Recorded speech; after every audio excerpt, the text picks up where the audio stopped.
Hola, ¿qué tal? Muchos saludos a todos los países que se unieron. Gracias por conectarse. ¿Cómo están en sus países? ¿Cómo están pasando la cuarentena? Estamos esperando a nuestra invitada. El día de hoy tenemos a la doctora Mara Belao. Bueno, estamos haciendo la llamada a la doctora Mara Belao. Mucho Hola, gusto. Mucho ¿cómo gusto, doctora. estás? Bueno, Mucho pues gusto. muchos mexicanos que la conocen, que la estiman, están muy contentos de volverla a escuchar. Gracias por aceptar la videollamada. Y bueno, pues me gustaría iniciar con la doctora Mara. Ella es una de las mayores exponentes en la rehabilitación de la voz, en el mundo de la voz a nivel mundial. Y bueno, doctora Mara, me gustaría que nos contara sobre su preparación académica, cómo fueron sus inicios y bueno, cuáles han sido sus logros académicos. Muy bien, de otras partes del mundo. Yo quiero empezar pidiendo disculpas por mi limitado español. Espero que me comprendan. Yo sé que es mejor hablar en portuñol que hablar en portugués, pero es una ofensa a una lengua tan maravillosa como el español.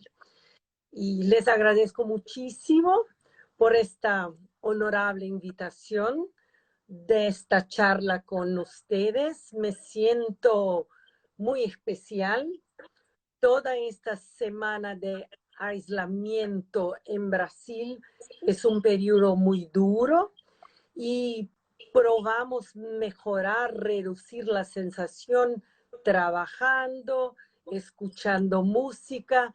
Y esta semana la dediqué a México con Natalia Lafourcade, que la descubrí recién y los dos álbums de ella, Musas, son bellísimos.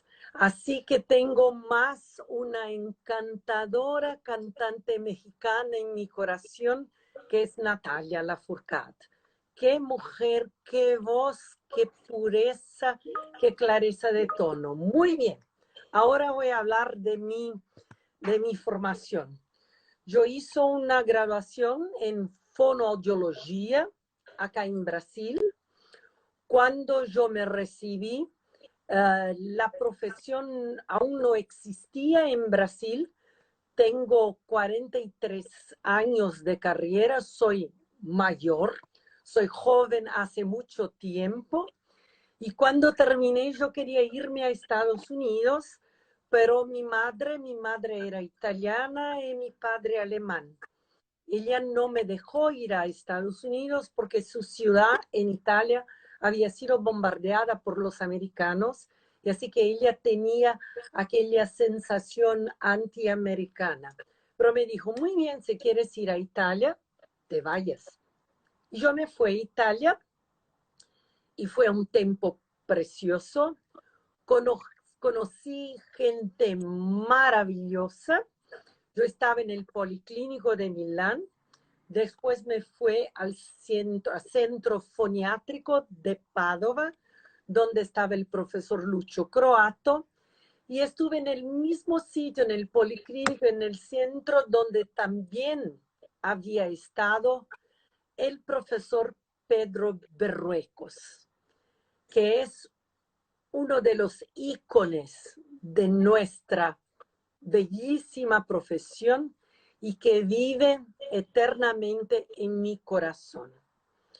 Y fue una experiencia muy buena en Italia, aunque no fuera exactamente lo que yo quería, porque yo quería Estados Unidos, pero al final uno de los italianos me mandó a Michigan State University porque ellos necesitaban de alguien que fuera capaz de hablar italiano e inglés para trabajar con este profesor que había tenido una cuestión cerebral y necesitaba de ayuda en el laboratorio de voz.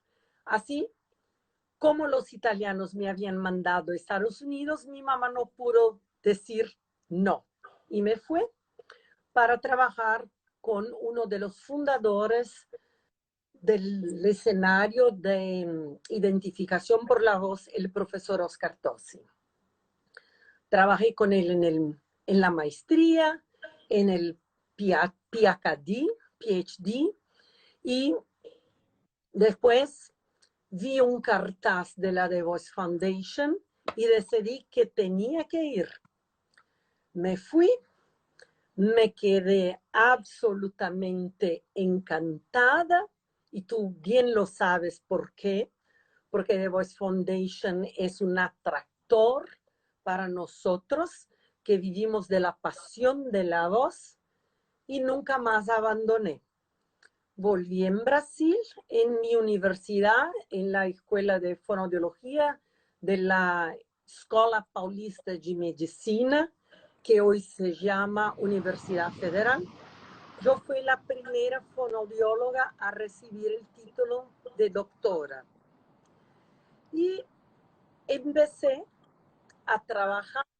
Después fundé el CEV, Centro de Estudos da Voz, el Centro de Estudios de la Voz, y tengo un grupo de compañeras y compañeros absolutamente preciosos en este camino de la vida. Hoy divido mi vida entre la Universidad de Salud y la Universidad de Business, donde en estos últimos 20 años yo tengo la disciplina de relaciones interpersonales, comunicación en las organizaciones, en todos los tipos de empresas, que es mi pasión. Así que en los últimos 20 años yo hice un desvío de ruta para desafiarme aún más y empezar a hablar y a trabajar con comunicación en un impacto mucho más largo que el impacto clínico. Esto es el resumen de 43 años, porque pienso que aún tengo que hacer mucho más, doctor Manzano. Y bueno, adentrándonos en esta plática, para ti, ¿qué es la rehabilitación vocal? ¿Cuáles son sus alcances de la rehabilitación vocal? La rehabilitación vocal es un proceso muy complejo que involucra una combinación de artes y ciencia. Es un proceso no lineal, absolutamente no lineal, muy interesante, muy desafiador, que incluye varios aspectos. Aspectos comportamentales, ajustes musculares y cuestiones de autoimagen, porque nuestra voz nos representa. Y la cuestión de la autoimagen vocal, de cuánto yo me siento confortable o no con mi voz, es un elemento esencial en la rehabilitación. En mi rutina clínica, lo que siempre pienso cuando estoy adelante de un paciente es cómo puedo comprender su producción vocal, cómo puedo analizar el comportamiento del paciente, cómo puedo evaluar la funcionalidad vocal de los profesionales de la voz para tomar decisiones clínicas y profesionales. ¿Cómo puedo ayudar al paciente a implementar cambios? Porque cambios son difíciles, hay resistencia para cambiar y hay que trabajar con el enfrentamiento y con la adhesión a la rehabilitación. Y también una de mis mayores preocupaciones cotidianas es cómo puedo obtener la mejor voz posible independientemente del diagnóstico y del grado de desvío vocal. Así que yo veo el proceso de rehabilitación como algo muy complejo, muy desafiador y muy lindo. Es una ruta y yo no pienso que trato a alguien. Yo pienso que alguien viene a buscar ayuda para que sigamos en esta ruta juntos. Él se trata conmigo, él o ella. Yo no les trato. No tengo este poder. Hay que cambiar algo que está muy dentro de la identidad de la persona. Y esto es el lindo. Muy bien, qué interesantes conceptos. Y bueno, Mara, ahora quiero que me digas qué es la terapia de voz indirecta para ti y cuáles son las medidas, la evidencia científica con respecto a la terapia de voz indirecta. Muy buena pregunta. Cuando nosotros trabajamos sobre funcionalidad vocal, hay que comprender con el paciente lo que consigue hacer, lo que no hace, lo que hacía antes y no puede hacer más. Cuando actuamos sobre la rehabilitación vocal, tenemos dos rutas para elegir y podemos usarlas en combinación. La terapia vocal directa, que es un abordaje dirigido a la técnica vocal, y la terapia vocal indirecta, que es un abordaje para lidiar con aspectos cognitivos, de comportamiento y del ambiente.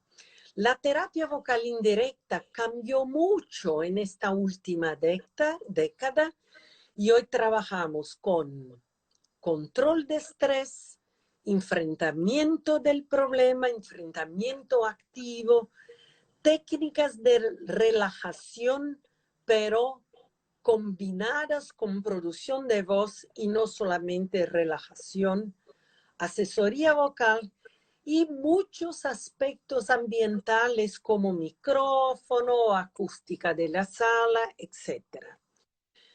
La terapia directa tiene más evidencia científica que la indirecta. Y la terapia indirecta casi nunca se usa solita. Casi siempre se usa en modo combinado y puede incluir aspectos específicos para los profesionales de la voz.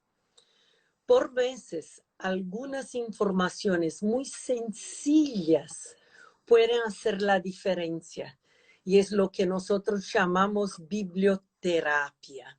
Por veces tenemos que enseñar con unos folletos, unos videos, unos apps, unos libros, unos libretos. ¿Qué es la vibración de la voz? Porque la voz es muy abstracta para todos, menos para nosotros. Nosotros tenemos la voz como algo concreto, porque es el centro de nuestra vida, pero es algo muy abstracto para los pacientes. Tenemos que tener claro cuándo usar la terapia indirecta, que es la orientación, la higiene vocal y el control de estrés, pero no involucra corrección vocal, pero involucra mucho del raciocinio. Y cuando vamos a utilizar la terapia directa, que son los abordajes direccionados a la técnica vocal, sea trabajo de respiración, de fonación, de resonancia, de articulación, de manipulación de tensión, trabajo con postura, con ejercicios fonatorios, articulatorios. La terapia indirecta es comprender que la voz es el resultado de múltiples factores, incluyendo la posibilidad de una influencia psicológica. No somos psicólogos, no podemos ser psicólogos freelancers, pero tenemos que comprender cuál es la influencia de la emoción en la voz, porque nuestros pensamientos generan emociones que producen comportamientos y nosotros en la clínica por veces vemos parte de comportamientos, unos comportamientos, y mensuramos el output vocal. Pero es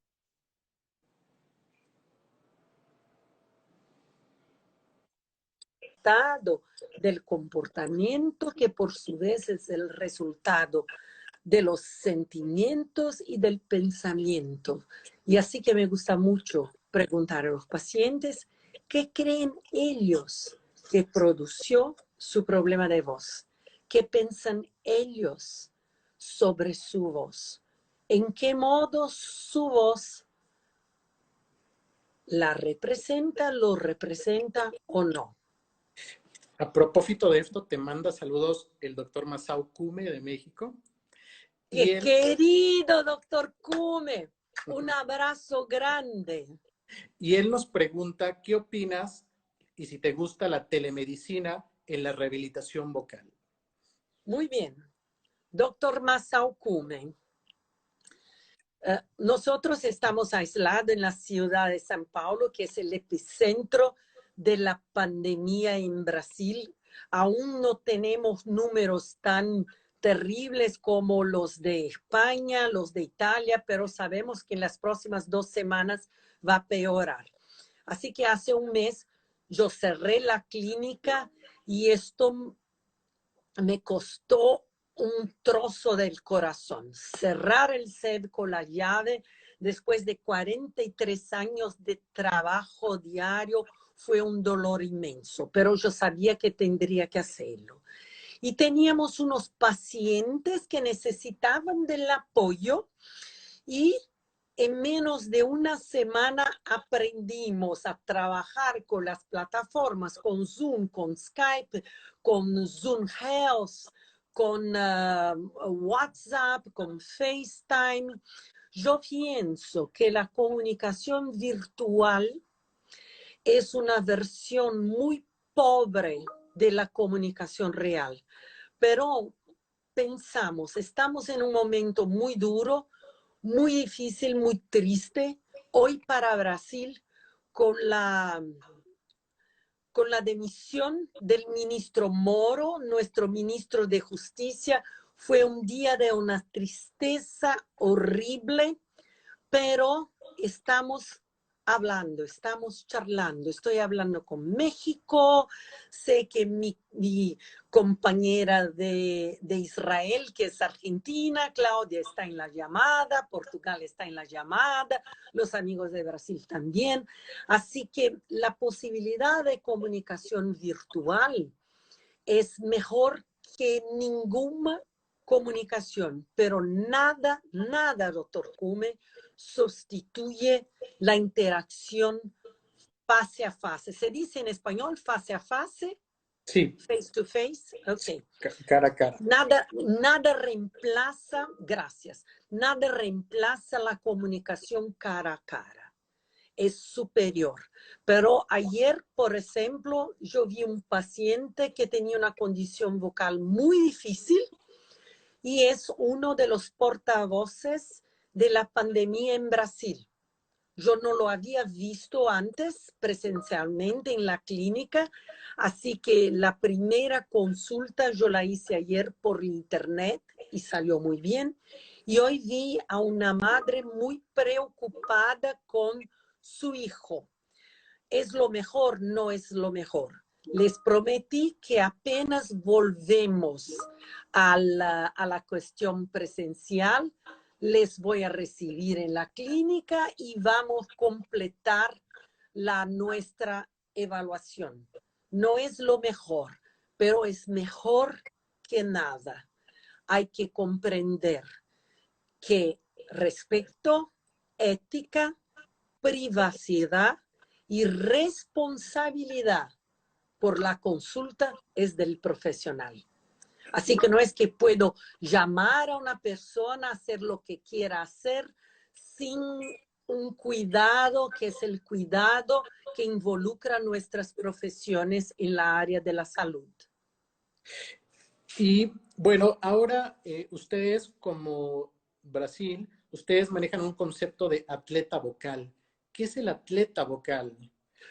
Muy bien, el atleta vocal, mis dos compañeras de la clínica, Thais Vallano y Flavia Badaro, son las líderes de los atletas vocales. Pero es una terminología que existe hace mucho tiempo. Es que ellas son muy rumorosas, son muy activas e hicieron este tema de atletas vocal algo que va muy de moda.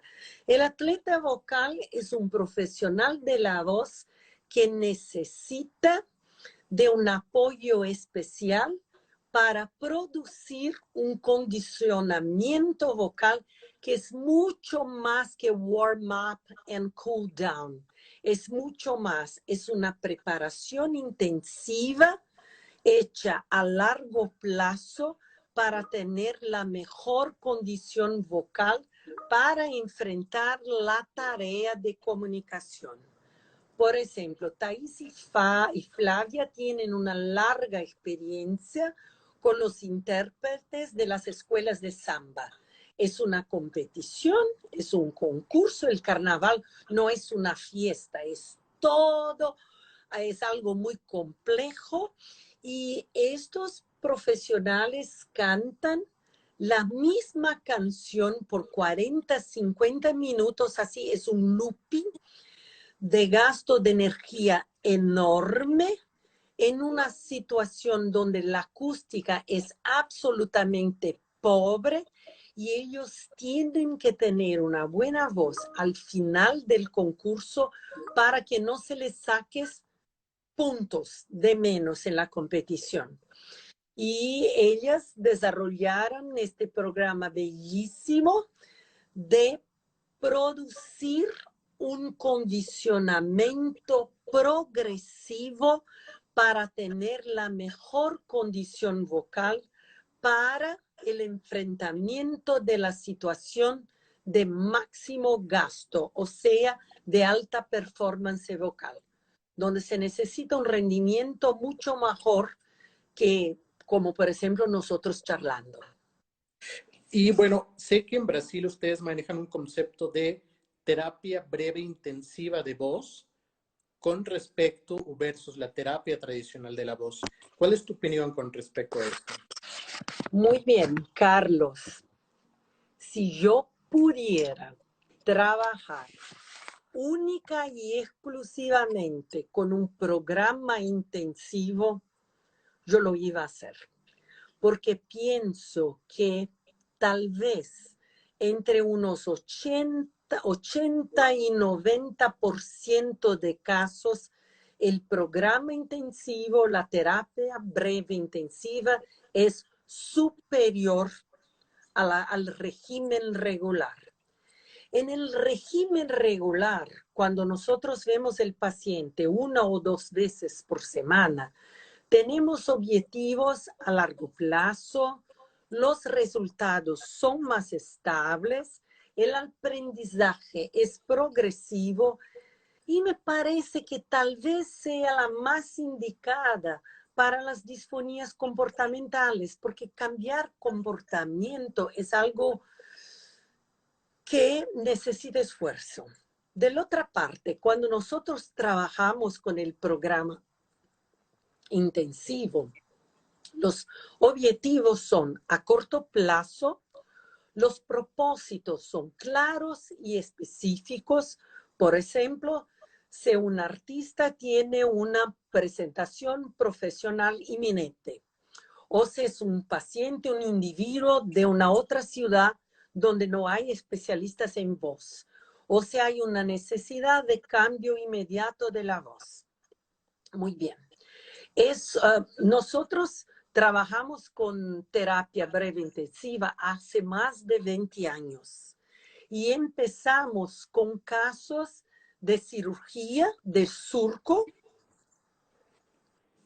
glótico, donde donde la deterioración vocal era muy intensa. ¿Cómo lo hacemos? Son 2 a 4 fonoaudiólogos involucrados en el caso. Trabajamos con un mínimo de 3 días seguidos, un máximo de 2 semanas. Trabajamos con 3 a 5 sesiones por día, de 30 minutos a 1 hora cada sesión, con el uso alternado de técnicas o métodos y ejercicios entre las sesiones. Trabajamos con práctica randomizada según la progresión de las sesiones. El líder, yo tengo el placer y el privilegio de trabajar con gente, con colegas muy maduros, Glaucia Madacio, Claudia Pacheco, Thais Vallano y Flavia Badaró. Son las 4 más próximas. Tenemos un equipo mucho más largo, pero estas son las 4 más próximas. ¿Quién es el líder del tratamiento? Es el primer profesional que ve al paciente. Este es el líder. El líder propone, hace un diseño general, los cambios son implementados en las sesiones por cualquier de los profesionales y después que terminamos nuestro grupo de sesiones en 3 días o hasta 2 semanas, hacemos seguimientos post terapia intensiva vía Skype, Zoom, FaceTime, por 3 meses, 15 días, y después de 3 meses el paciente vuelve a la clínica para estar con nosotros por 1 día. Nosotros hacemos el monitoreo diario con trazado espectrográfico, porque es muy difícil hacer el monitoreo con examen laringio. Nosotros no somos foniatras, somos fonaudiólogos. En Brasil los fonaudiólogos no hacen el examen de laringe. Cuando yo vivía en Estados Unidos, yo hacía tele y naso, pero no en Brasil. Este es un acto médico. Así que es muy difícil para nosotros hacer el monitoreo con el imagen endoscópico. Y hacemos el monitoreo con el trazado espectrográfico y coletamos datos perceptivos, acústicos, corporales y de estroboscopía laringea. Hay que tener precauciones cuando se trabaja con la terapia breve intensiva, porque mayormente en un día de terapia intensiva se obtiene el equivalente a 2 semanas de rehabilitación tradicional. Y diciendo esto, es claro que puede haber riesgo de sobredosis. Así que la seguridad en la administración del tratamiento es crucial. Y el problema, doctor Manzano y compañeros, es que se sabe muy poco sobre cuál es la dosis correcta de los ejercicios. No hay protocolos, no hay instrumentos para determinar la dosis ideal. Así que la dosis para un paciente se basa en la experiencia clínica y en la respuesta del paciente. Y la misma cantidad o la misma intensidad saludable para un paciente puede generar sobredosis, puede ser tóxica para otros pacientes. Y así este es el mayor problema. No tenemos mucha información de la dosis de ejercicio y suele ser muy individual. Pero nuestra experiencia con rehabilitación, y la opinión no es solo la mía, es la opinión de todo mi grupo. Nosotros siempre decimos, oh, qué lindo sería si pudiéramos ver a todos los pacientes en rehabilitación intensiva. ¿Puede haber fatiga muscular? Sí. Por esto que cambiamos terapeutas y cambiamos abordaje. Así que si yo trabajo, por ejemplo, en una sesión con técnicas de resonancia, en otra sesión se trabaja con respiración y coordinación, en otra se trabaja con cuerpo y voz, para no haber fatiga muscular. Hay que tener un equipo de fonoaudiólogos maduros, hay que tener gente que conoce la realidad y que sabe identificar las señales de fatiga muscular. Muy bien, qué interesantes conceptos. Entonces, por lo tanto, la terapia breve intensiva, ¿a qué tipo de pacientes se las están aplicando o qué criterios deben de cumplir sus pacientes para este programa? Muy bien. La terapia intensiva se aplica, empezamos a aplicar en pacientes después de cirugía con una destrucción organizada, pero destrucción muy grande de la mucosa, como el tearing out technique para sulcovocales. Pero trabajamos con terapia intensiva en casos de emergencia vocal, en casos de fracasos anteriores, porque si el paciente ha fracasado, porque yo estoy segura que lo que voy a decir ahora también sucede contigo, Carlos. Llega a ti los pacientes que son fracasos de otros compañeros, como otros compañeros reciben nuestros fracasos. Esta es la realidad. Sí, claro. Pero cuando uno es mayor como yo empiezo a ver pacientes que me llegan después de una vía crucis, porque pasaron por 4 o 5 médicos, 3 o 4 intentos de rehabilitación sin suceso. En esta situación, el descrédito del paciente es tan grande, la delusión, la frustración es tan enorme, que yo pienso que tenga un instrumento, una arma de victoria. Se le digo, muy bien, puedes darme 3 días de tu vida, puedes darme una semana de tu tiempo, porque no voy a intentar algo que ya he estado hecho, que es la rehabilitación tradicional. Quiero intentar algo nuevo, quiero intentar un aporte intensivo, que es lo que se utiliza en el análisis psicológico intensivo, es también lo que se utiliza en depresión, es también lo que se utiliza en cuestiones pulmonares, en problemas respiratorios. Así que no estamos solos en la propuesta de trabajar con rehabilitación intensiva. No, estamos con un montón de gente que cree que sea posible trabajar en un modo intensivo y ofrecer una solución diferente.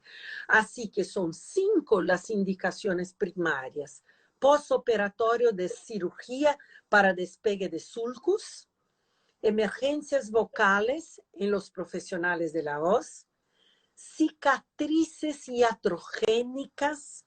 Es muy bueno porque hay que trabajar un montón para ir con estos pacientes, fracasos anteriores y pacientes de localidades distantes. Tenemos en Brasil un network maravilloso de especialistas de voz en todo el país, pero hay regiones donde no están disponibles. Y un fonoaudiólogo que trabaja con clínica general, con lenguaje, con lectoescritura, con tartamudez, no es el profesional más indicado para trabajar con voz. Voz exige una especialidad muy bien desarrollada. Y por esto, en estos casos de pacientes de localidades diferentes, es mejor que venga para un sitio donde sea posible hacer una rehabilitación intensiva. Oh, muy bien, qué interesante. Ahora, hablando de otra cosa, me gustaría que nos hablara sobre el trabajo de metacomunicación que realiza con las empresas y los ejecutivos y cómo es su labor como coach en las competencias comunicativas. Muy bien. El trabajo de Corporate Speech Language Pathology empezó con el desafío de hablar en público. Muchos de los ejecutivos son óptimos para hacer gestión de personas, pero no son buenos para comunicar en público. Así que hace unos 25, casi 30 años, empecé a trabajar en la área de ayudar la comunicación en público. Y después percibí que había un mundo mucho mayor que esto y empecé a hacer una serie de formaciones de posgrado para ayudarme a entrar en este niche, en este seguimiento. Fue a hacer liderazgo en Harvard, comunicación con personas difíciles, trabajo de negociación, inteligencia emocional. Y yo hice una formación de coaching con el grupo de Neuro Leadership Institute, que es un trabajo de coaching basado en neurociencia. Y tuve el placer enorme de formar un grupo de ejecutivos mexicanos en Guadalajara, no como fonoaudióloga, pero como instructora de coaching. Fue uno de los desafíos más difíciles de mi vida porque yo trabajaba para esta consultoría en Brasil y ellos tenían este entrenamiento, este adestramiento que iban a hacer en Guadalajara y la instructora que tenía que ir tuvo una trombosis y no pudo pegar el avión.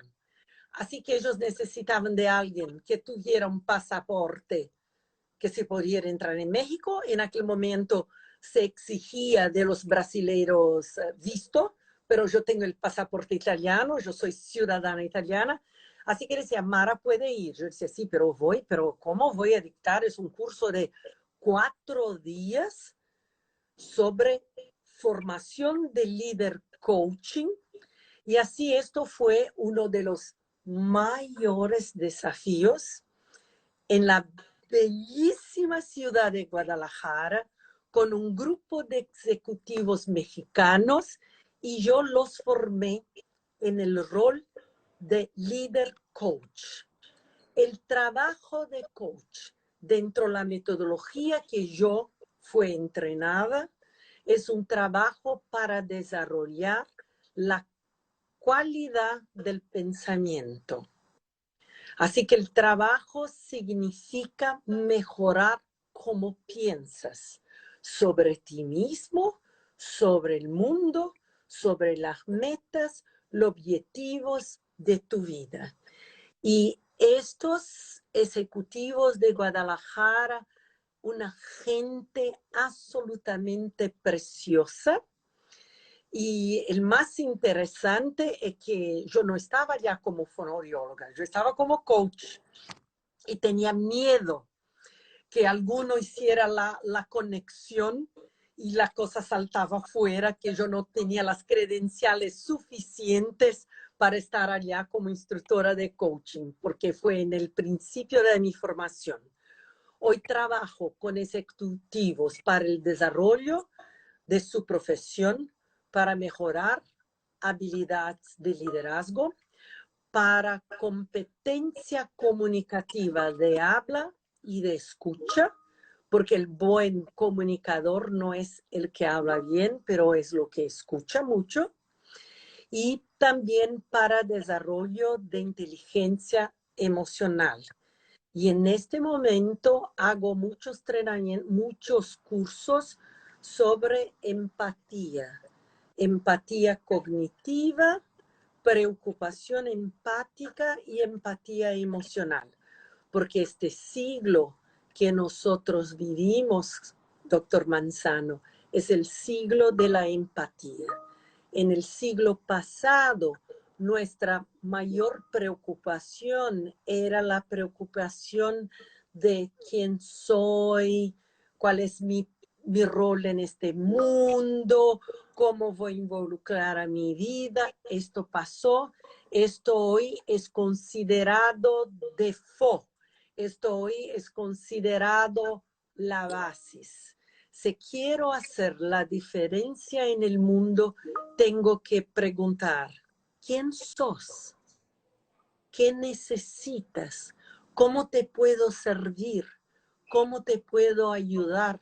Porque no hay más nada No hay nada más importante en el mundo que ayudar al otro. Pero hay que elegir la situación de empatía. La empatía no puede ser diseminada en general, porque si hacemos esto, podemos justificar y disculpar lo indisculpable. Así que hay que elegir la situación de empatía, hay que racionalizar y hay que comprender qué siente el otro en sus pies. Y yo pienso que esta sea la nuestra misión, porque trabajamos con comunicación, que es herramienta de empatía. Así que Y este es el trabajo. Carlos Calvache de Colombia nos pregunta, ¿cuáles son los aspectos más importantes a tener en cuenta al aplicar neurociencias en la comunicación? Muy bien. Esta es una pregunta difícil a mi amigo de Colombia. El aspecto más importante primero es comprender que el rol de rehabilitador es muy diferente del rol de coach. El coach no da solución. El coach no dice lo que hacer. El coach simplemente ayuda al otro a hacer su viaje. El rehabilitador no. El rehabilitador da instrucciones. El rehabilitador elige soluciones. El rehabilitador dice lo que hacer. Así que muchas veces son dos cosas absolutamente diferentes y no compatibles. Pero cuando se puede utilizar algunas estrategias de coaching. La terapia de voz no es coaching, pero se pueden usar algunas estrategias. Por ejemplo, cuando yo pregunto a mi paciente, ¿hace cuánto tiempo desea cambiar su voz? Yo estoy haciendo una pregunta de coaching. Cuando yo le pregunto, ¿cuán importante es tener una buena voz? El paciente me responde, siempre le digo, de 0 a 10. 0 no es nada importante, 10 es mucho importante.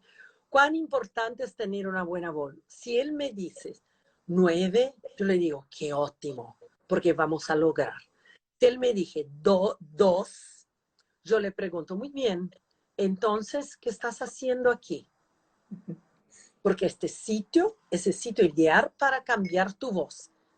O le pregunto, ¿qué tengo que hacer o qué tienes que hacer tú para que este 2 pase a 4, a 6, a 7, a 9? También cuando le pregunto, ¿cómo se sentiría si su voz estuviese bien? Es una pregunta de coaching y muy inspiradora. ¿Qué cree que puedes hacer para ayudar?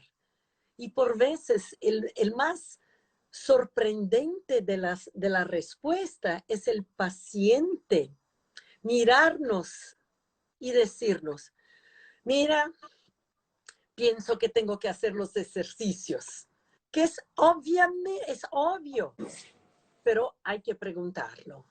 ¿Cuáles son las opciones cuando no tienes tiempo de realizar los ejercicios en casa? ¿Qué cosa estás haciendo bien? ¿Qué cosa encuentras que puedas hacer mejor?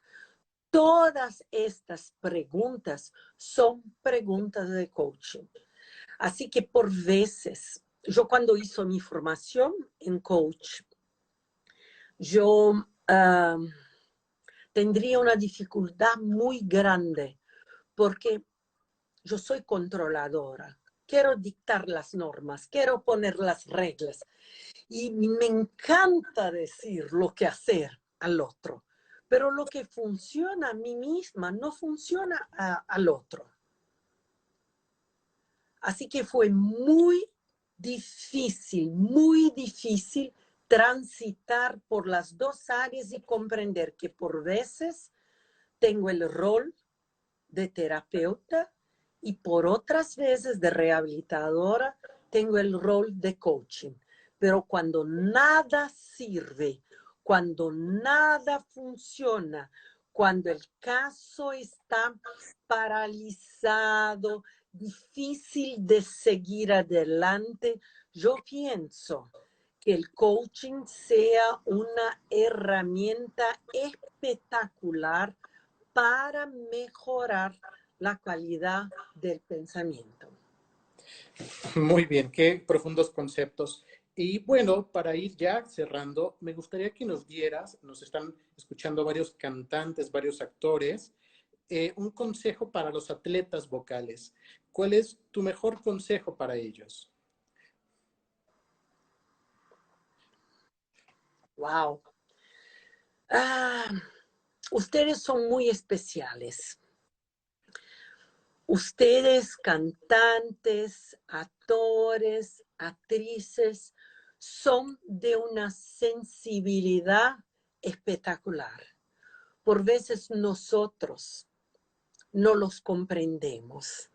Así que nos disculpen si por veces no tenemos las palabras de afecto, de cariño y de atención que ustedes necesitan. Pero busquen a los profesionales que pueden comprender el desafío que ustedes tienen en su vida. Los cantantes son muy especiales. Es una gente que trabaja muchísimo, casi nunca tienen el reconocimiento financiero que sea ideal. No consiguen tener un apoyo de networking todo el tiempo porque viajan mucho. Y hay algo que es la crueldad del mercado. El market puede ser muy cruel con unos artistas. Así que hay que tener una conducción interna muy estable para trabajar en las artes. Las personas siempre me preguntan, Mara, usted canta, canta bossa nova, canta esto, canta... Yo no canto nada. Yo cantaba, Carlos. En la universidad participé del coro universitario y yo canto en el baño, canto con mis compañeras, canto en las fiestas del SEV, pero no dejo a nadie filmar, no se puede registrar en su modo. Yo paré de cantar cuando conocí a los verdaderos cantores. Cuando conocí a los verdaderos artistas, yo digo, muy bien, tenga humildad y encerre esto. Hay muchos médicos, foniatras, hay muchos fonaudiólogos que cantan lindos. Tengo unas compañeras en Brasil que son fonaudiólogos y también cantantes, como Beth Chamin, que tiene una carrera muy importante como también artista, Juvenal de Moura, que es profesor de canto y también fonaudiólogo. Hay un montón de personas que hacen el doble. Y yo creo que sea una solución excelente. Pero lo que quiero decir a los artistas, en primer lugar, es decirles que en este mes de agosto del año, el SED reconoce una personalidad de la media que en una distinción que se llama Voz es vida, una vida por la voz. Y este año teníamos unos candidatos muy interesantes, gente muy amorosa, y hemos decidido hacer el homenaje a toda la clase artística. Porque en este momento de aislamiento, en la ciudad de São Paulo, una ciudad como Ciudad de México, una ciudad impensable, en este momento se abren las ventajas y los cantantes cantan ópera, cantan samba y hacen lives. Roberto Carlos, con 79 años, hizo en este domingo una live preciosa, maravillosa, por primera vez en su vida.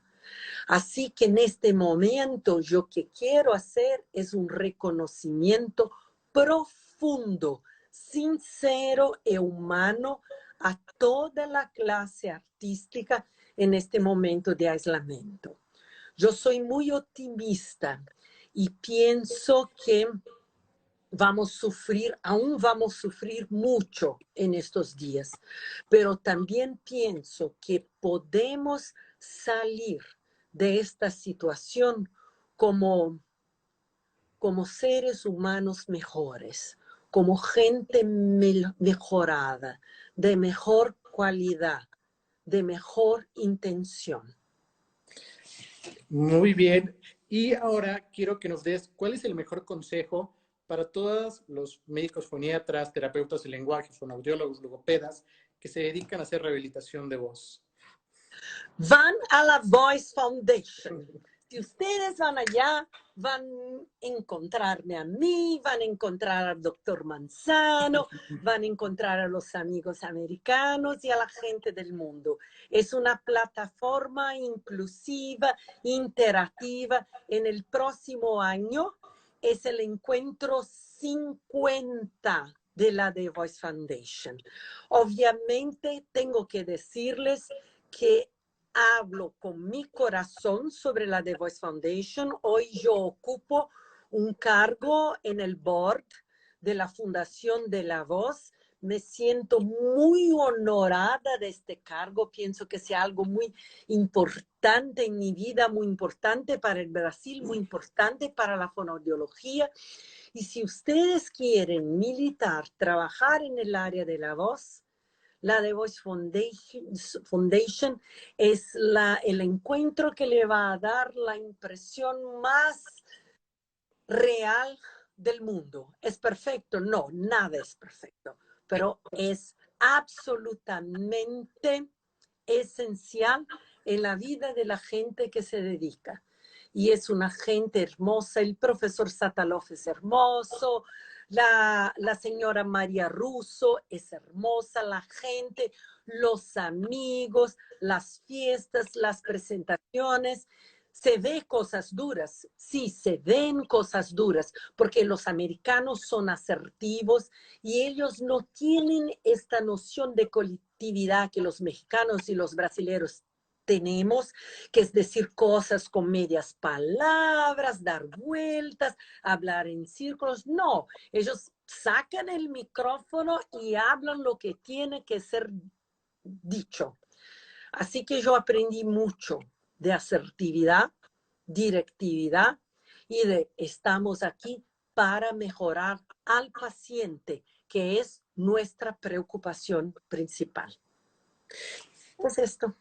Y bueno, también me gustaría que les dieras un mensaje a todos los laringólogos, a los otorrinolaringólogos. ¿Cuál es tu mejor consejo para ellos en Muy cómo bien, trabajar con rehabilitación? muy bien. Yo sé que a la mayor parte de los otorrinolaringólogos el oído es más importante que la laringe. ¿Ok? Y soy capaz de comprender esto. Yo también, cuando me recibí, trabajaba con audiología. Mi primera especialidad fue en audiología y no en voz. Es una atracción muy grande el oído. Hay mucho desarrollo, hay personas bellísimas de habla hispánica que trabajaron en el oído, como el profesor Antonio de la Cruz, que era una persona absolutamente especial y tuvo una influencia muy grande en el mundo hispánico y también en Brasil. Pero la parte de la laringe es igualmente preciosa. Así que si a ti como un otorrino general no te gusta tanto la laringe, haga un encuentro con un foniatra, con un fonoaudiólogo, para empezar a cambiar ideas y comprender que es mucho más que vibraciones de pliegues vocales. Es como uno se muestra en el mundo. Uno se muestra por su voz. La voz es la media social original. Es lo que nos representa. Y así que les invito a ver la belleza, la maravilla y el panorama espectacular de la voz humana. Mara, ¿dónde te podemos encontrar? ¿Dónde te podemos seguir? ¿Dónde podemos saber tus cursos? Muy bien.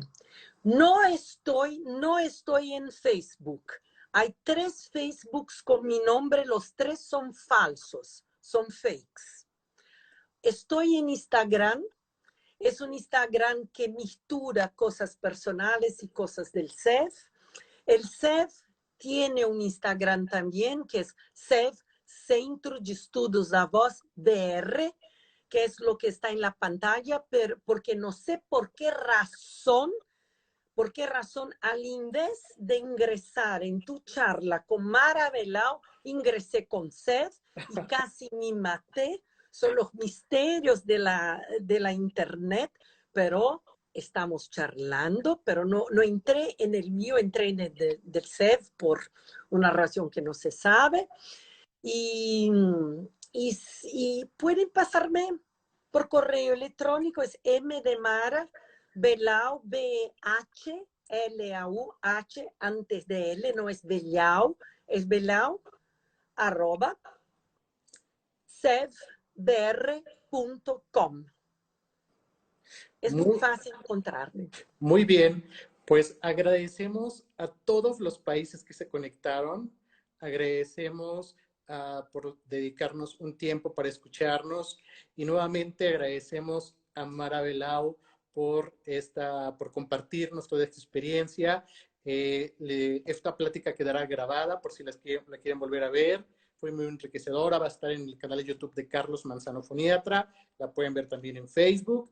Y bueno, pues les quiero mandar muchos saludos a todos y gracias por conectarse y gracias, Mara, por tu tiempo. Muchos saludos a todos. Saludo a todos, les agradezco por la paciencia y principalmente por escucharme en un español limitado. Un gran beso a ustedes. Adiós.